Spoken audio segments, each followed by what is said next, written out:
Welcome to episode number 18 of Talking Mopars. On today's show, we're going to talk Project Car of the Week, high performance parts, listener stories, and we're just going to get into some random Mopar talk. So let's go ahead and call this episode Ramblings of a Mopar Addict. Okay? So without further ado, if you are a Mopar enthusiast, then you are in the right place. Don't go anywhere. You're listening to the best Mopar enthusiast-driven podcast on planet Earth. And I am your host, Chris Albrecht, better known as the Mopar Hunter, and this is Talking Mopars.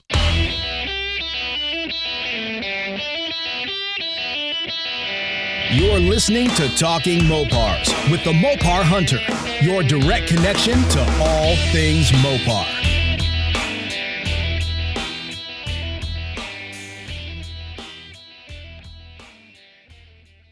We are back for another fun Mopar-filled episode, and some of you are regular listeners that know the routine, but some of you are brand new listeners to the show, and if you are one of those people, welcome to the show. Talking Mopars is a podcast for Mopar enthusiasts. Only Mopars spoken here.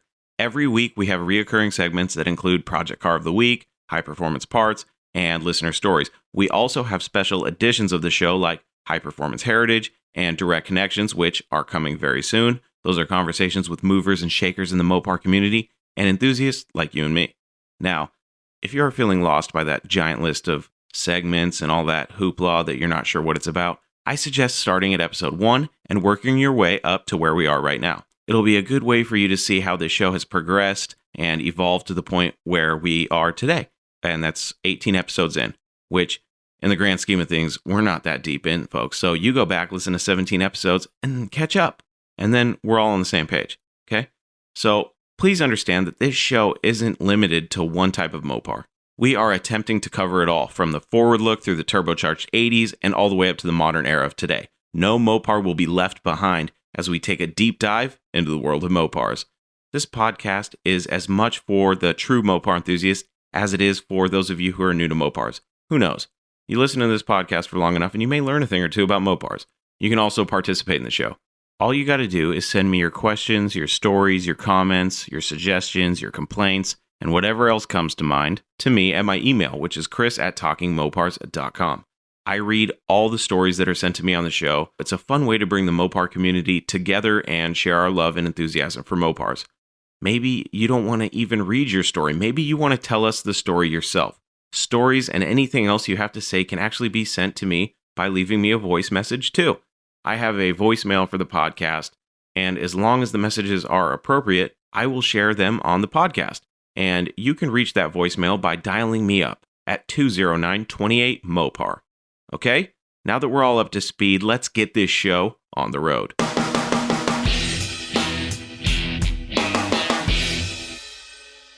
This week's Project Car of the Week is actually a truck, and I found it on eBay. Posted on the Mopar Hunter Facebook page on Saturday, March 7th at 7:47 a.m. Let's read the ad. Here is a very original 79 Dodge Little Red Express truck. It's been off the road since 2005 and has been inside a storage building all that time. This truck is in Long Island, New York. This truck originally came from Missouri, so it was not in the Rust Belt for the majority of its life. The undercarriage is in very nice condition with minimal rot. The driver door bottom has some rust on the bottom of it. The truck is about 95% complete. I am no expert on these trucks. Has original V8 engine and transmission still inside of it. Will need some work to be a runner again. This is a good builder or a parts truck, you make the call on that. These bring good money once restored. The short bed truck scene is hot now. I bought this as a restoration project. Shipping overseas is no issue. Car will need to be towed away. I can help with loading it on a truck. Payment, wire transfer, check, or cash. Call with questions, clean title in hand. Alright guys, it should be noted that this truck has a buy it now price of $5,015. Now, I've seen thousands of Mopars for sale in the past few years that I've been doing the Mopar Hunter Facebook page, and it's not too often that you come across a Dodge Little Red Express project. Most of them are driver quality or even show quality examples, and they're priced accordingly. This one, for $5,000, the shape that this truck is in is, to put it lightly, it's in dire need of a restoration, okay? The paint is faded, the logos on the doors are completely gone, the stacks are actually in the bed of the truck, so the stacks aren't intact, the interior needs work. This thing it's about as rough as a Little Red Express can get. I've seen some that were in a field for what looked like 15 or 20 years that looked better than this thing, but that's okay. For $5,000, you're getting a Little Red Express that's, the seller says it's about 95% complete. I'm wondering what he means by that. But let's assume that you have most of the parts to put this truck together and you can get it running. That would be a really cool, ratty Mopar project truck. That's what I think. There's just something about it that's cool. It's got bumps, bruises, dings, dents. The passenger fender is kind of messed up in the front. I'm sure it's got plenty of rust. These tin grill Dodge trucks. Now, if you're not familiar with the term tin grill Dodge truck, tin grill was the nickname given to 72 to 80 Dodge, Plymouth, and Fargo trucks that was coined by my friend Paul from the Tin Grill Dodge Trucks Facebook page. Now, back to this truck. It needs some work. The underside appears to be okay. It doesn't appear to be a complete rot box, but the truck needs some love. But it is not so far gone that it wouldn't make it worthwhile. Now, at $5,000, I think that's a pretty good buy. I see a lot of complete rot boxes for around, $2,000 to $3,000. So for another couple grand, you get a, Little Red Express. I think that's a good deal. And I'm such a fan of ratty Mopars that I would just get the thing running. You're going to hear that a lot on this show because I firmly believe that the best thing you can do for these old Mopars is just get them back on the road. They don't have to be fully restored. Even in ratty condition, a little rust never hurt anybody. A little faded paint never hurt anybody. Have some fun. These trucks are cool. And I actually did a high performance heritage episode of this podcast about these trucks. And, I'm a fan. I'm a fan of the Little Red Express. I'm a fan of tin grill Dodge trucks, period. But there's just something about the Little Red Express that's cool. And it's always been that way. The last American hot rod. And like I said, $5,000, that's really not that much money when you consider all the other vehicles out there for $5,000. I've seen complete rot boxes, B bodies and E bodies for triple the price. Okay, so if you're complaining about a $5,000 beater truck, that has cool factor like the Little Red Express, get out of here. You're out of your mind. But this thing's cool, and I think it's worth $5,000. The seller says it has the original V8 engine and transmission, so that's good. You may be able to get this thing running really quick. I would personally, these trucks had really big problems with the bulkhead connectors. It's not too uncommon to find the bulkheads melted on these things. So go through the wiring. If you buy a tin grill Dodge truck, the first thing I would do is look at that bulkhead connector and address any issues there. Start in the front and work your way through the truck. Because the wiring is the biggest problem with these things. The engines, you can get these things running really easily. For those of you that don't know, I have a 76 Dodge D100 that hadn't ran in 3 years. Got it running really quick, drove it home. And, the biggest problem I've had with that truck has been electrical because the bulkhead connector was completely melted and the previous owner had bypassed the ammeter and caused all sorts of problems. So now I'm going through and I'm rewiring the whole thing, and I suck at wiring. So it's been kind of a project. But if you were to buy this Little Red Express, here's what I would do. I would get it running first.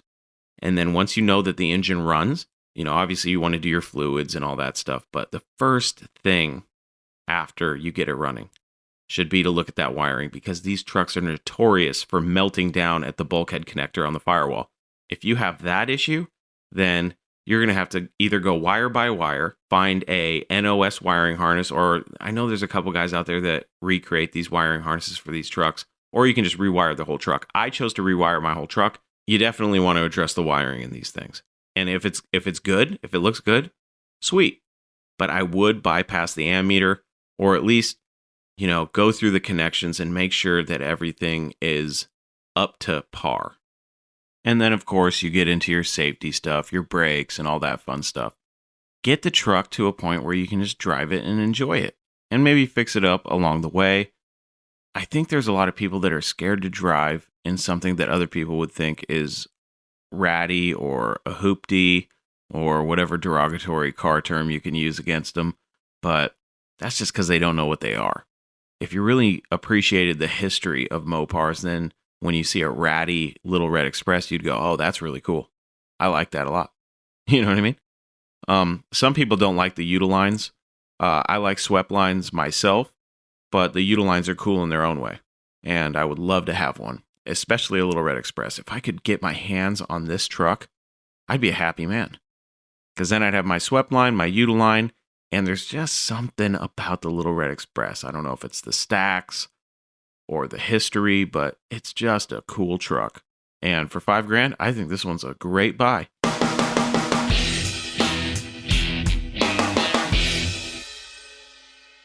This is High Performance Parts, the segment of the show where we take a couple minutes to highlight a Mopar from TV or movie history. And this week's High Performance Part belongs to the Viper from the TV series Viper. Now, I was thinking about what Mopar I wanted to use for this week's segment of High Performance Parts, and I thought about it, and there's so many of them, and a lot of them have already been covered by other shows. So what I wanted to do on this episode was try to find something so obscure that, and I'm sure this has been talked about. I just couldn't find the podcast that it was talked about, if it was ever talked about in the first place. But if not, then I guess it was talked about here first, folks. And that is the Viper from the TV series Viper. It was such a corny show when it first came out, but I was a kid. You know, it came out in like 94. So that would have put me at 9? So of course I loved it, because when I first saw the Viper, the Vipers are cars that I call poster cars. It's a car that I had a poster of on the wall in my room as a kid. So I will always have a special place in my heart for a Viper, and I would love to own one someday. But this show was basically about the Viper. It was a law enforcement special operations division that took a Viper and basically turned it into a transformer. So this regular RT-10 would morph into a crime-fighting, just a superhero car. That's what it seemed like to me as a kid, because, you know, you'd hit this button and then the red Dodge Viper would turn silver, and, you know, it would basically, all the panels would shift, and now you have this silver-looking concept car-looking Viper. But I thought it was really cool as a kid, and doing some research on it, I remember now that the car eventually became a cobalt blue Viper GTS coupe. So later on in the series, towards the end actually, it wasn't a red RT-10 anymore. It was actually a Viper GTS coupe. And I think the show ended in 99. And I just think it's funny that they had a TV show called Viper, about a Viper that transformed. How crazy is that? You know, that's so 90s. With some of the other cars that I've talked about on High Performance Parts, I've seen those movies recently. You know, I'm trying to remember this show from when I was 9. Probably not going to happen. And I have no interest in watching a TV series from that period of time. But since it's got a Viper in it, I'll probably go check out a couple episodes and see. I know that doing some research, I actually looked on YouTube to see if I could find any cool clips. And there was actually a clip of like the bad guy in I think it was a 67 GTX coupe that was supposedly a Hemi car. It had guns that were in place of the inner headlights. It was a fun little video clip on YouTube, so you could probably look it up. If you just look up Viper TV show or Viper series, you'll probably see the video. But yeah, Chrysler had involvement in a TV series called Viper. How crazy is that? That's nuts. Looking at the design of they called the Viper after it transformed. They called the car the Viper Defender, I think. You know, it was cool. It was cool for what it was in the 90s. In the 90s, it was really cool.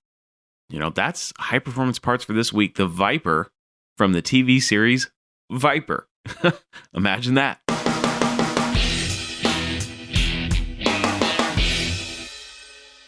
This week's listener story was sent in from my friend Northwest Chuck.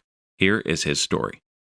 Chris, I was a young married U.S. Marine that worked a second job at a hardware store just off base in Camp Pendleton, California. My MOS was a wheeled vehicle mechanic where I worked till 4 p.m. and then went to my hardware store job at 5 p.m. Well, one midweek day, a retired sergeant major came in the hardware store and was looking for brass round stock to make handmade knife handles. I knew that we didn't have what he was looking for, but realized that we had just removed a brass drift from our military tool sets on my base job. We had about 15 tool sets in my shop. I told the retired sergeant major that I would see if they were still in the scrap metal bin. If they were, I would grab them a few. The next day, I brought in about 6 to my second job. The sergeant major came in, I was happy to see him, and told him I have them in my car. I said I can't get them during working hours, but we'll meet him in the parking lot at 8 p.m. He said he couldn't wait that long, but only lived 2 blocks away at a trailer park. I told him I would drop them by and knew of the trailer park he lived in. Well, it was still early evening, sunset, while driving through the trailer park, and I recall many speed bumps. Well, about 4 trailers before the sergeant major's unit was a small trailer with a bunch of kids' toys and bicycles in the yard, but I spot what I thought was a Roadrunner under a sun-toasted tarp and yard tools. I dropped the brass off with the sergeant major and asked if he knew that neighbor. He didn't. He tried to pay me. I told him no way, sergeant major. Well, I said, what can I lose? Let's knock on that door of the trailer with the car. I did, and the owner stepped out, and we pulled the cover and tools off, and it was actually a 2-door hardtop, green on green, 1969 Plymouth Belvedere, nothing special, slant 6 auto. Well, I asked how much. He said bring air, a battery, and fuel, and $500. Well, I came back with a buddy of mine in his truck with a tow cable and the stuff he mentioned. We spent a few hours to get it running. Well, after we knew we were good to drive it, I went to the sliding glass door of the trailer and knocked on the door. The guy came and I said, let's get the deal done. I handed him $500, and at that point, his wife grabbed the money from him and said, you are not selling this car for $500 to her husband. I was like, man, I just got suckered. I was 19 years old and that $500 was a stretch.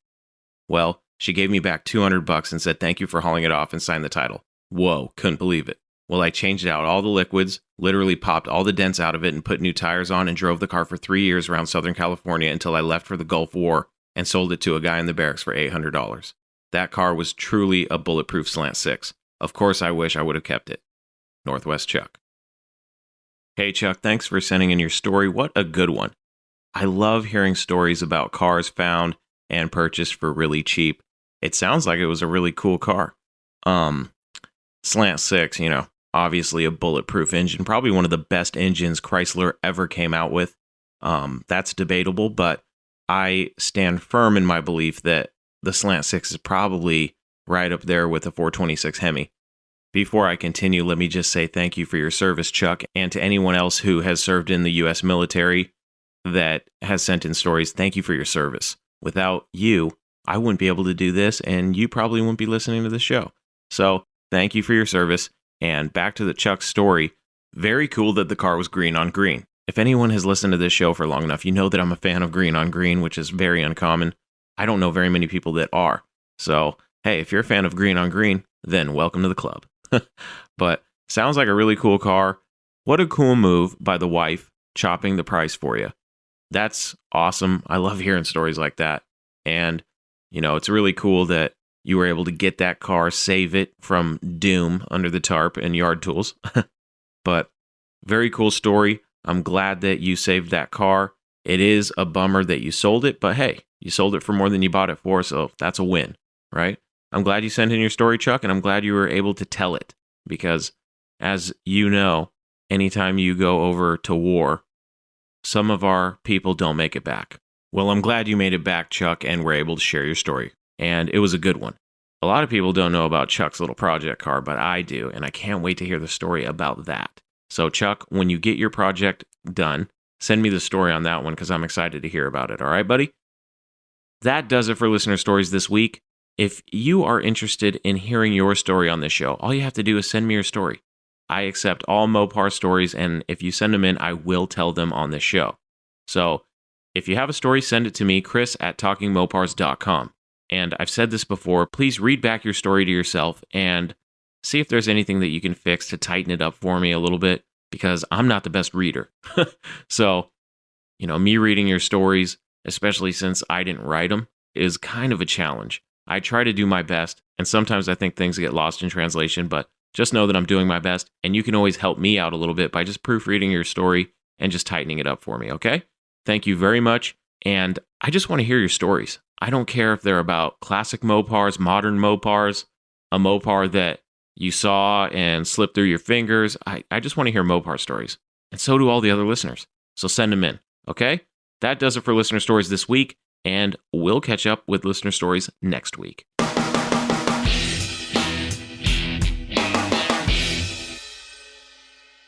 I told you guys that this episode was the ramblings of a Mopar addict and that I didn't really have a main topic. So let me just ramble about a few things.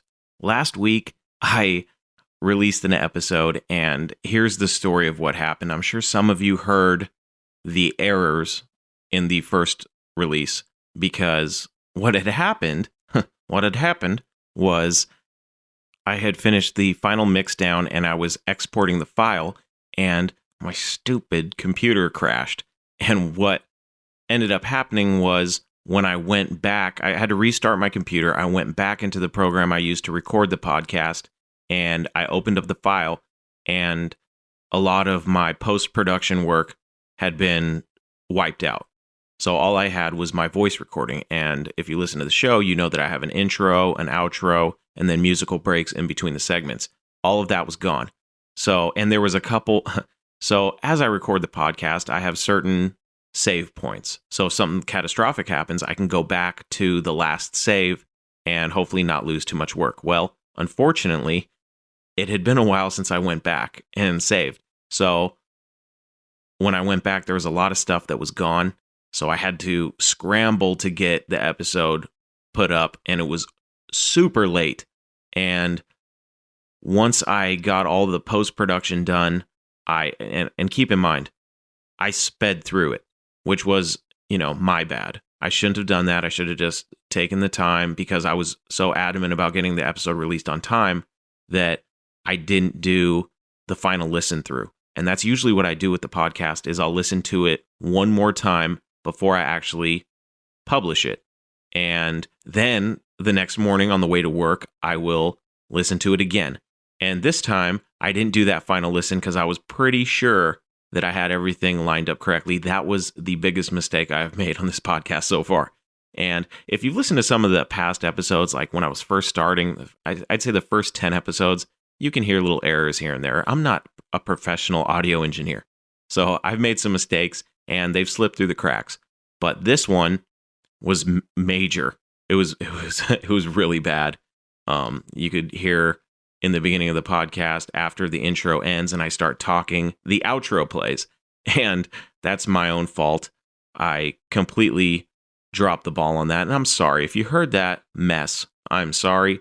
But what I did was I tried to, because I was on my way to work. So I hear this and I'm like, oh God. And then I look at the current download numbers and I was like, oh my God, 100 people already downloaded that piece of junk. Oh man, I was embarrassed, but I let it go. And I said, you know what? Everybody makes mistakes. I'm going to fix it when I get home. But halfway to work, I was like, forget that. I'm deleting the episode right now. So I deleted the episode. And when I got home later that evening, I went through and I corrected all the mistakes. So if you heard the errors in the first release, sorry, I'm not perfect, but the numbers skyrocketed for the second release. So I don't know if people went back and listened to the second release or what, but whatever the case, we're moving on. We're moving forward. And I hope that never happens again, but, this is all computers. So, they crash, things happen, and hopefully, knock on wood, this doesn't happen that bad again. Moving on from that, there is one more thing I want to say about the last episode number 17 that I released, which was part 3 of the 3-part series on the history of the Hemi. A few people mentioned that I didn't mention the 426 Elephant. Now, if you had paid close attention to what I was talking about on the history of the Hemi, I mentioned that they were basically production engines that I was talking about. And that's why I didn't mention the crate engine. Because the Elephant, if you look at the history of the Hemi, the Elephant is without a doubt probably the most badass one that has ever come out. As far as Hemis go, the Elephant probably, 1,000 horsepower. Every other Hemi can bow down to that because no other Hemi has come close to that. Now, it does have a supercharger, so it does have a little help. But if we wanted to ask the question, what is the ultimate Hemi of all time? I'm sure there is a giant group of people that would say the 426 Hemi, the second generation. And I'm sure there's a group of people, a giant group, that would say the Elephant, hands down. Where do I sit on that? it's tough because I am a fan of the original Elephant, the 426 Hemi. I would lean towards the original Hemi just because I'm a little bit nostalgic, but I would never talk bad about the Elephant. That thing is crazy. I would love to have one. I've talked about in the past what I would love to do if I had a Elephant, and I still think that I would probably put it in a 68 Hearst Superstock tribute car, a 68 Dart. I would love to have everything nostalgic, with the exception of when you pop that hood, underneath that Hemi fiberglass hood, you'll see a Elephant. I think that would be amazing, and I'm curious to see how it would perform, with all the old tech, but a modern engine. So you got your old suspension and all that, nostalgic engineering. It would be interesting to see what would happen, That's just my crazy way of thinking, but just know that I didn't forget about the Elephant. I left it out for a reason, but it is a badass Hemi, and it's definitely the most powerful Hemi ever produced. Will we ever see it in a production car? I doubt it, but I mean, I've been surprised before. So there's your challenge, Mopar. Put that in a production car. Let's see it happen. I don't know. I don't even know if it's possible. You know what I mean? The federal government might step in and go, whoa, 1,000 horsepower? Let's get realistic here.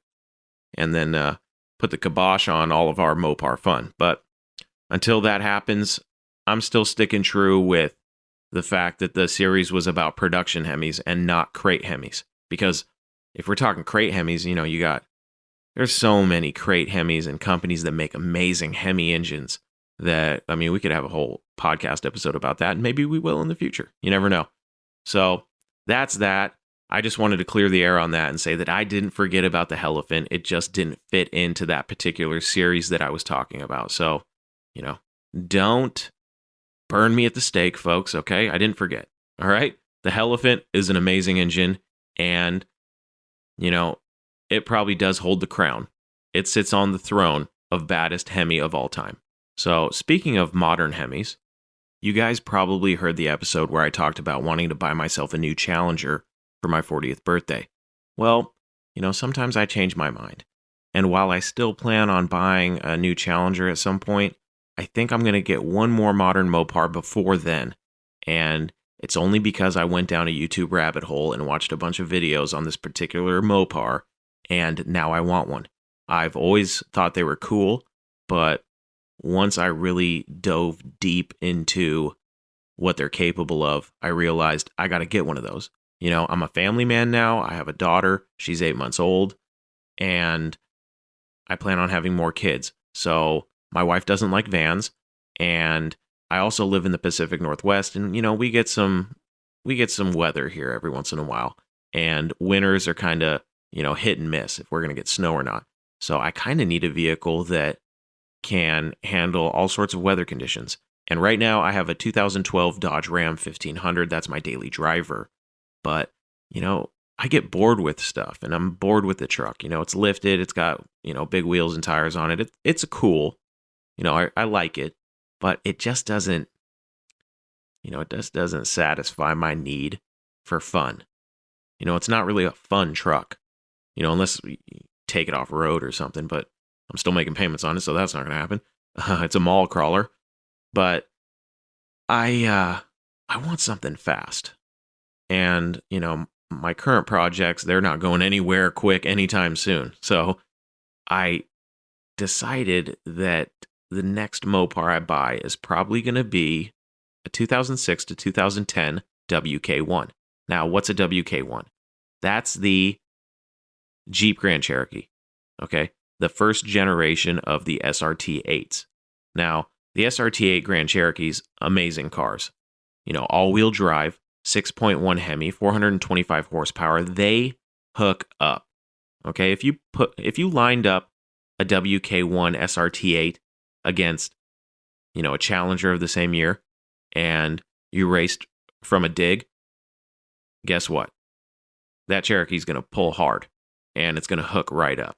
And if you look at these videos on YouTube, you see these guys that are pushing 1,000 all-wheel horsepower with turbocharged WK1s. Now, that's insane. And I understand that you can't just throw a turbo kit on it and just crank up the boost and expect to run 1,000 horsepower and 10-second quarter miles time after time after time, you're going to end up blowing some stuff up. You're going to grenade the thing. So I understand that if I got one, the turbo kits aren't cheap. They're like $6,000, and then a transmission, fully built, probably around $4,000. And then you start adding all that stuff up. But I'm thinking to myself, okay, let's say a new Challenger, we'll just say safely $45,000. Okay. You get a WK1 SRT8, and you could probably be in that, a low mileage example I've seen from 20 to about 25. So we'll just call it 25. So let's say I'm in it for 25, and compared that to the Challenger, which is at 45, I've got $20,000 leeway there. I think I can build a WK1 to be faster than a Challenger that I would be able to buy for $45,000, including a Hellcat, just playing with that $20,000. So, that's what I'm thinking. I think it would be a fun family car, and I still think I can convince my wife that it makes a great family car, and I think I've done that. So if she's listening to this, or if she ever listens to this, she'll know that my ultimate plan was to disguise a family vehicle that is actually a monster. But that's the plan. I've been looking. I've been trying to see if I can get my truck traded in. But the problem is, here's the thing, folks. When you make payments on something, if you get tired of it like I do, like I get tired of vehicles and then I get rid of them, instead of selling them private party like a smart person, I always end up trading them and rolling over the rest of my loans. Don't ever do that, because then you get what's called negative equity and you get upside down. And that's where I'm at with my truck right now. I had a 2001 Dodge Ram 2500 with the Cummins. That's the Mopar that got away from me. My Cummins truck. That truck was awesome. It just needed I needed a new injection pump, injectors, and a new lift pump. But if I had done all that, because the transmission had already been gone through, and it was an automatic, unfortunately, but it was ready to go. If I had just did the fuel system in it, I probably could have ran that thing another 1,000,000 miles. But, the time that I was going through all that, I just didn't have the money to throw at the truck, and I needed something more reliable that I wouldn't have to worry about, which was a mistake in the long run, but I love the truck I have. It's a cool truck. It's been fun, but now the fun has run out, and it's time to move on. So what I'm going to do is I'm going to try to pay down that negative equity a little bit, and then try to find myself a low mileage SRT8 Grand Cherokee. I would like to find a 2010, but I'm not that picky. Anything from 2006 to 2010 will do, preferably black, and we'll see what happens. So that'll be another project for the show. I'll be able to update you guys on that kind of stuff, and we'll see how long it takes me to catch up on this truck, on these payments, so I can actually make that happen. But the plan is to get the Cherokee and pay that off, and then I'll be ready to go find my Challenger. So if everything works out, I'll have every Mopar I've ever dreamed of, with the exception of a couple that are still coming. I do want a Viper. I want an E body. I want a C body. I want a B body. Another A body would be cool. I would like a Little Red Express, or a Midnight Express, or a Warlock. There's a lot of Mopars that I still want. So that's another thing. I don't have enough room for all these. I live in a housing development with an HOA. Worst thing ever. Okay, so I can't have Mopars in the front lawn and a fence that opens up to the backyard where I can go park Mopars. That's not going to happen.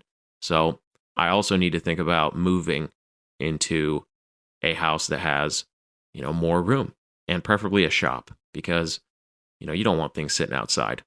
If you can prevent it, I think if I play my cards right, I can get out of this house and get myself into, my family into a house that has a nice shop and still fulfills our family needs. So that's what I'm looking forward to in the future. Hopefully not that far into the future, but we'll see what happens with that. But enough about my financial problems and my dreams. One last thing before I go, I did want to mention that I finally figured out what I want to do with the $100 Hemi. Now, if you haven't heard about that, I talked about that on a podcast. Just go find the $100 Hemi podcast. And I asked what I should do with it, because I wasn't really sure at that time, but now I know. After getting, lost in the WK1 SRT8 Grand Cherokees with 1,000 all-wheel horsepower, I started looking into turbocharging the 5.7 Hemi, and I ran across an article that Hot Rod did. Now, I never caught this in the magazine in print, but I did catch it online, and they threw together an eBay turbo kit. Okay, so bottom of the barrel junk. Let's be realistic here. Let's be honest. Bottom of the barrel junk turbo kit. Okay, they put it on a 2006 5.7 Hemi that they got from a wrecking yard for $1,500. Okay, now I have the same engine, and as it turns out, mine's a remanufactured block. So what I plan to do, well, let's get back to the Hot Rod article. So they throw this eBay turbo kit on it, leave it stock internals, I believe, and they ended up getting something well over 600 horsepower out of this thing.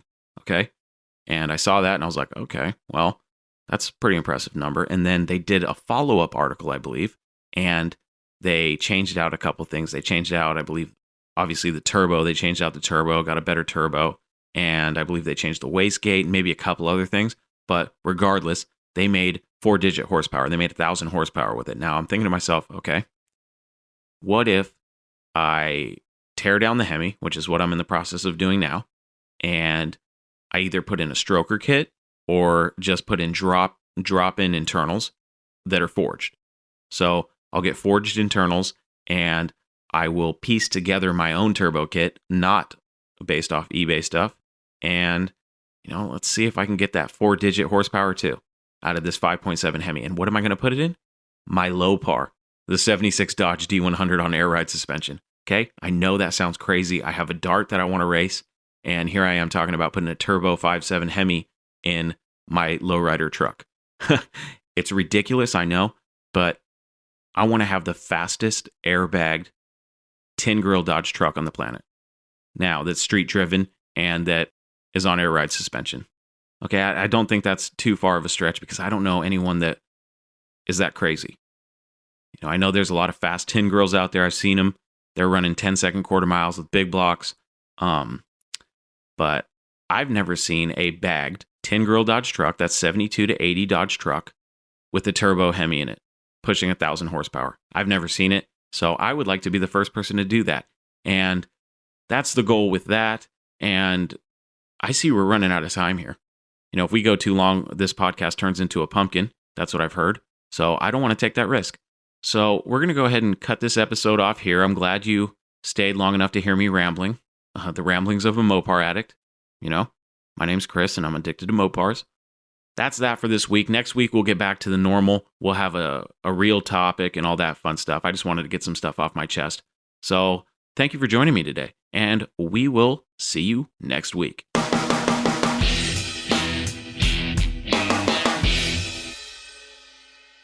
That's it, my friends. I hope you enjoyed our talk today. I had a good time, as always. It's always fun talking Mopars, and it's even better when I have no agenda. I enjoy free-flow conversation as much as the structured episodes, but sometimes it's nice to just say what's on your mind, and that was what was on mine. So thanks for joining me. For more information about this podcast or to listen and subscribe to the show, please visit talkingmopars.com. Also, don't forget that you can send me your stories, questions, comments, complaints, suggestions, and everything else on your mind to me at my email address, which is chris@talkingmopars.com.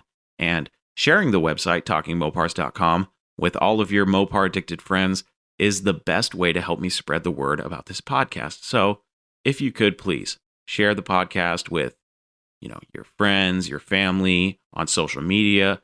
That all helps me get the word out about this show. You can also leave me a voice message that I will share on the podcast at my voicemail box. The number for that is 209-28-MOPAR. So that's that, folks. Before I shut this show down for the night, I have a favor to ask of you. I told you last week that we made Podcast Magazine's Hot 50, placing 16th overall for their second issue. Now, I want to see if we can rank again in the next issue and issues after that. So, if you enjoy this show, not only do ratings and reviews help the show, but also ranking on lists like the Podcast Magazine Hot 50 also help the show. So if you could please, on whatever platform you listen to, if there's a way to rate and review the show, please do that for me. That would be amazing. And, I would thank you from the bottom of my heart for that. But also, if you have a spare second, please go to podcastmagazine.com/hot50. That's hot and enter your favorite podcast, which hopefully is Talking Mopars. And the more people I get that can put my name on there, the podcast name, Talking Mopars, and vote for the show, the better odds I have of ranking even higher. I want to show the world of podcasting that the Mopar community is strong, and the way to do that is by voting for the best Mopar enthusiast-driven podcast on planet Earth, Talking Mopars. Before we sign off here, I just wanted to know if any of you caught that my future co-host of this show made her first appearance last week at the very end of the show. At the very end of the outro, when the music starts fading, you hear me talk to my lovely co-host, my 8-month-old daughter, Sage. So, Mopar Sage is growing up with Mopar in her blood. Okay, I promise that. And someday, if she chooses to do so, she will be my co-host on this show. And she will be the heir to the throne of Talking Mopars, if she wants. But I'm going to do everything in my power to show her how cool Mopars are and how amazing the community is. Hopefully in a few years, you guys will be introduced to Mopar Sage, my daughter. And I was really excited to get her on the show and, have her voice be heard because, it's kind of, it pulls on my heartstrings a little bit when I think about when I'm long gone, she'll be able to listen to this podcast and hear her dad's voice. That's really cool. And she'll be able to hear herself as a baby on the podcast. That's really cool too. And I hope she has the same love of Mopars that I do. And I hope that we can bond over Mopars. And hopefully she'll take the position as co-host on the show. And, you won't have to be stuck listening to me forever. But she's only 8 months old, so it's going to be a while, folks. Hopefully we'll all be able to show her that the Mopar community is a good community. Okay? So that's it. Thank you guys and gals for listening. Until we talk again, I am your host, Chris Albrecht, and that was Talking Mopars.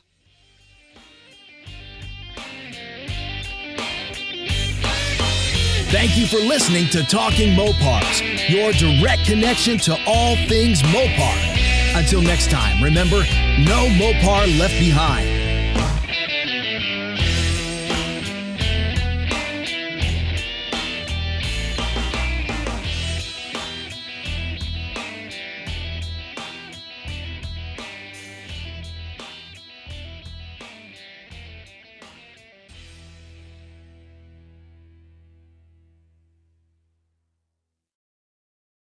When you save on auto insurance for driving safe with USAA Safe Pilot, you'll feel like a big deal, even in a traffic jam. Save up to 30% with USAA Safe Pilot. Restrictions apply.